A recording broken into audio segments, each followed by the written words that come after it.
Holy Gospel according to St. Mark, chapter 1. Time's up. After John was arrested, Jesus went to Galilee preaching the message of God. Time's up. The time is fulfilled. God's kingdom is here. Change your life and believe the message. Passing along the beach on Lake Galilee, he saw Simon and his brother Andrew netting fish. Fishing was their regular work. Jesus said to them, "Come with me. I'll make a new kind of fishermen out of you. I'll show you how to catch men and women instead of perch and bass." They didn't ask questions. They dropped their nets and they followed. A dozen yards or so down the beach, he saw the brothers, James and John, Zebedee's sons. They were in the boat mending their fish nets.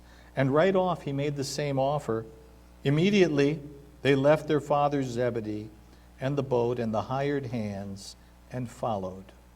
The gospel of the Lord. Praise to you, O Christ. Please be seated.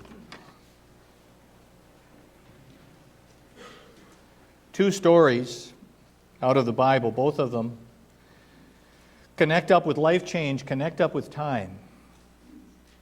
Connect up with something that is so integrated into us, but also automatic, that you don't see it coming. The first one is the story of Jonah. And when people think of the story of Jonah, they often think it's a story about the big what? Fish. And so often the point of Jonah is just Jonah, and then there's this big fish. And, we've done paper cutouts of the fish and paper mache models of the fish, and we've had a lot of fun with the fish. Let's face it, fish are fun.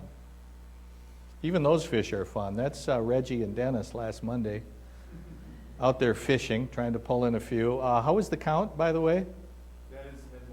Dennis had more. Oh, rats. Well, next time. Only five more. Okay. But the fish isn't the story for Jonah.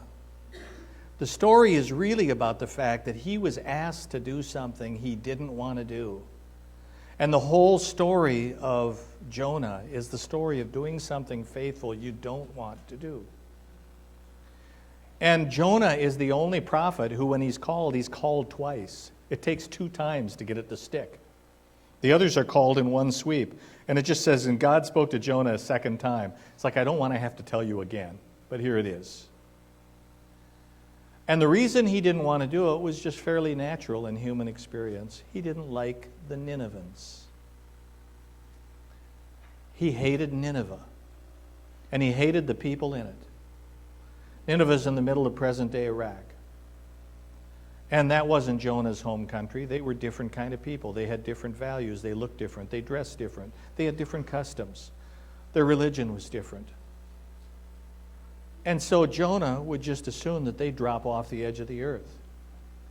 And God says, you're the one that I am going to send to Nineveh to tell them to straighten up. Otherwise, I'm going to have to destroy them.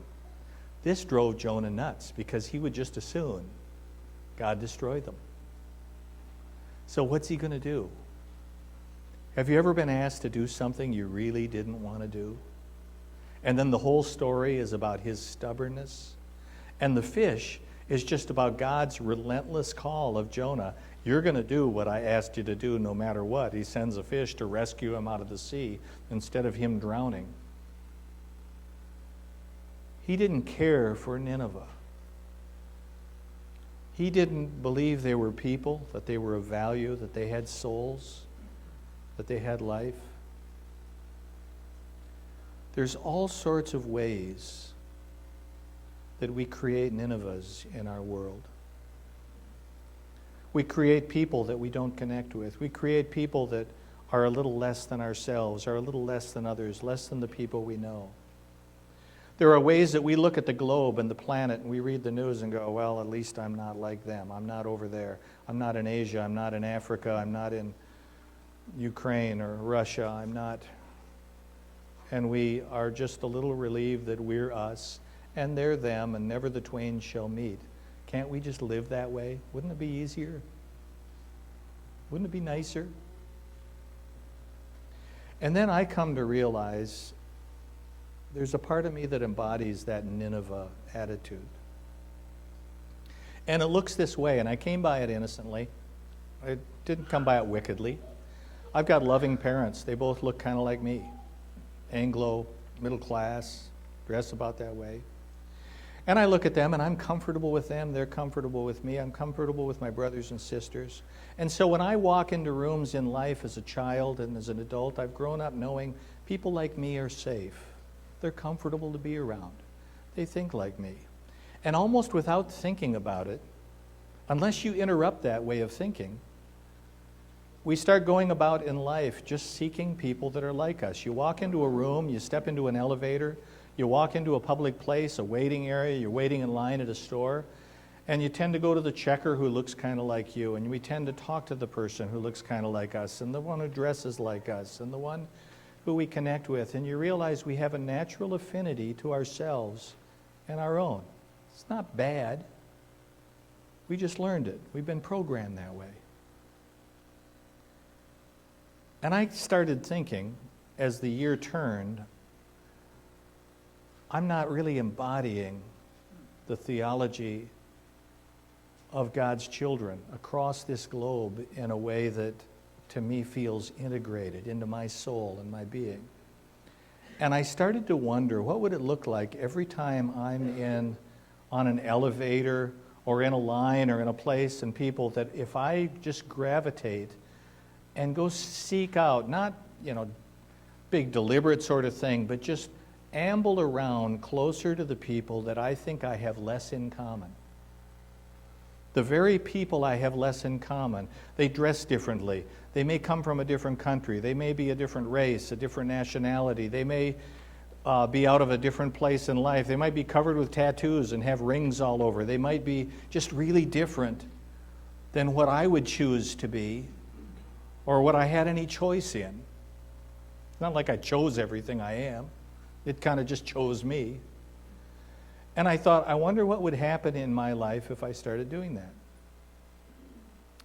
And it hasn't been very long, and I'm getting a real kick out of it. I am getting such a kick out of it. Because I walk in the rooms. I walked into the DMV, one of the first things, and I had to get my license renewed. And I looked around the room, and I realized, well, this is strange. People that just naturally sat where they're comfortable, take their number and sit down. But on one side was like Anglo, and on the other side were all the different colors of the world, And I went, oh. And I went and I scanned through the room, and I thought, I got a lot of choices there on the others. And I went down and I sat down next to a young man who was Middle Eastern, and his mother was there with him, and she had a headscarf on, so they perhaps Muslim or whatever. And I thought, I'm going to wait here a while. And I just, hey, how you doing? What are you waiting for? A license? Oh, okay. And then after the weather, and how was it trying to drive? Is it tricky to get a license here? How was getting a license in your, where did you live before? And then we started talking and realized we had this just interesting conversation that was really fun. And his mother was really curious too, and she listened and she chimed in a little bit. And then there were a couple of, I happened to have my collar shirt on at the time, and there were a couple other others from, and I think it was like Nigeria, and they were looking at me, and then suddenly they wanted to talk a little bit, and then the room started to warm up a little. And you realize all I did was just make a different choice and say, I've got to try to rewire the programming in my head about Nineveh and where I sit and who I connect with.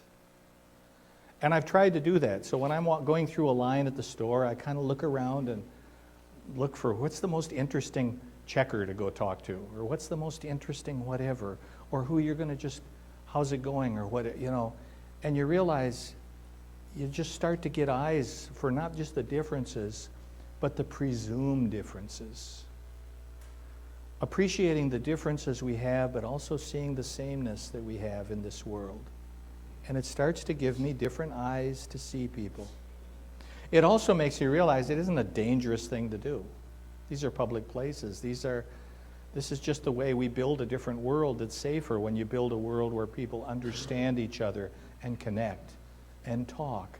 We are part of building a different security and a different kind of security and safeness in this world when we stretch out a little bit beyond our comfort zone, beyond our Nineveh, beyond that attitude. And then I started to think, what would it look like if a couple dozen people at Crown of Glory just lived that way? And then I realized there's already people at Crown of Glory that live that way in their careers and their lives, and they've just done it. They love it, and it's just part of their habit. Then I thought, what if everybody did? What if that was the kind of thing, when we say mindful of Jesus Christ, influencing the world for a new way of seeing and living? What if it was that just in our little practices and choices, how we mix and how we live, that just became our world? 1,000 people at Crown of Glory, counting all the children. What if we grew up crossing that boundary and being God's gracious invitation across this world to anybody, anywhere, and that became our life? I think it's a beautiful image. Can I hear an amen? Yeah, okay. Wouldn't that be cool? And I'd say this too, that when people think about that, initially you think about changing a pattern we've got, we feel a little insecure. Oh, I don't know if I could do that. I'm bashful, I'm shy, I feel safe. You realize once you start doing it, you start finding security in other things, and you develop a hunger for a different kind of security.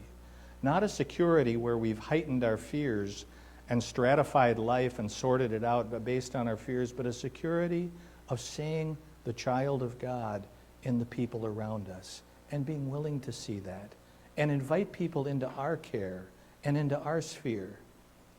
Now, I'd say this, don't get so serious about this you don't get anything done in life. I mean, this is about just how you carry yourself in your workplace, in your life, in your public space. It's not about making everyone your bosom buddy. It's about just being open to life in their orbit as God gives it to you, as it unfolds. I think you find some surprises in it. I think it's not just Jonah who gets swallowed by the fish and brought back to the journey. Sometimes we all need to be swallowed by the fish and brought back to the journey that God calls us on. Now I want to talk about Jesus and the call of the disciples in a different dimension. Jesus walks by the Sea of Galilee, and he sees the disciples, at least the ones that were fishermen. And we all know this story well because we make fishing nets and we do fishing illustrations. And for children's sermons, I've brought my fishing rods and all that kind of stuff. And we've had fun with that, but it's not really about fishing. And we often assume that somehow Jesus' tug on these people is so mesmerizing and magnetic. When he looks you in the eye and says, go with me, you're not going to say no, and maybe that's true. But I think they probably knew of him and had talked with him before. Now he's just coming down to the shore and going, guys, people, it is time. It is time. The time's up. The kingdom of God is at hand. I need you now. Drop your nets. I'm going to show you how to be fishers of men. When God calls us, we don't necessarily drop our nets, but we become different kinds of fishermen. We become different kinds of workers. We become different kinds of laborers, different kinds of servants. You who build buildings and craft things, valuable things. In Christ, you are called not just to build things, but build tools that people can use to build a better life, to care for their families, to serve their neighbor. And so suddenly it's not just about stuff and cash, it's about building people. I'll teach you to be fishers of men, not just fishers of fish, where you're focusing on the product of your labor. And the product of your labor is necessary. We do something, it's part of the accounting and the sustainability of it. But he's saying, I want you to think of the end result. You're not just fishing for fish, you are fishing for people. The fish is just a tool in the way, in the means. You who do medical care, you're not just curing ailments, you are loving people, and you're loving them back to health. You who teach children, you're not just dumping knowledge into an empty vessel. They are animated, they are breathing, they have souls. You are creating people of value and courage and capacity. You are helping alleviate their fears so they can reach across the room and stretch out a hand to people who are different than they are and make a difference. And that will be part of their vocation and their calling and their occupation. He doesn't just say, drop your nets, fishermen. He said, people, drop your nets. Whatever net you thought you were holding, you now have a different and a deeper calling in the midst of it. You people who work numbers and are whizzes at numbers and brilliant with that kind of things and accounting and sorting out things, you now have a different calling, and that is those are not just detached theoretical numbers anymore. They have to do with people and their lives and helping make great decisions that move people along to a sustainable and good life where they can feed their families and love their neighbors, and that becomes part of their journey. You find the soul of what you're doing. You people who help create situations where people are cared for, where people receive a service. You're not doing it for cash, you're doing it out of love. So that their homes, their lives, so that things work. So that things work in their life and they flourish and they have the not only the love of their community, but they have a deep sense of the interconnectedness of everything that God has created. You are part of that link. So drop your fishnets, whatever they are. It doesn't mean quit what you're doing. It means find the deeper purpose, the influence you're meant to have in this world in what you do. Because you have got a powerful witness, and if we all see that, there's something remarkable that will happen in the family of God and in what we accomplish together. We expand this building. It's not because there's something inherently marvelous in just having a larger building. It is only to serve the people of this area, to welcome them. You realize when we become people who stretch across the room, stretch across our vocations, stretch across life, and we take other hands, people want to be part of a community that generates that kind of life and value. And we want to be ready for that transformation.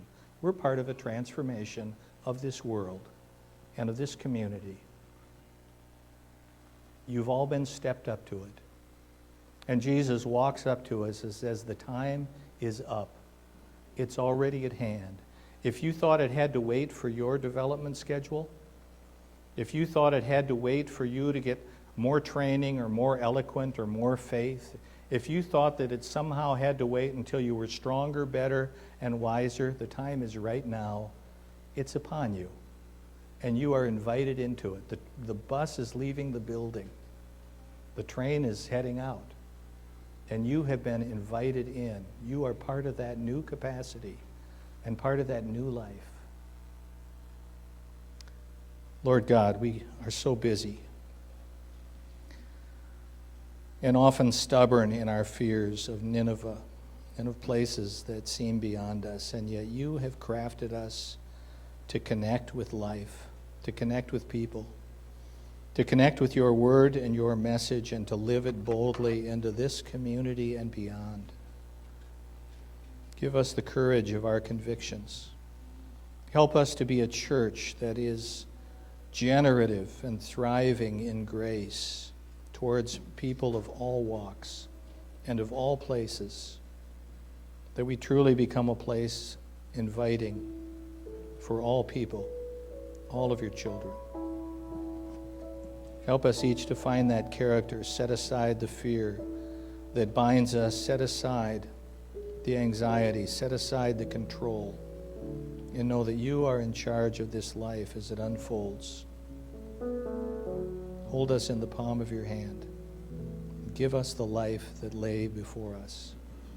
In your holy name, amen.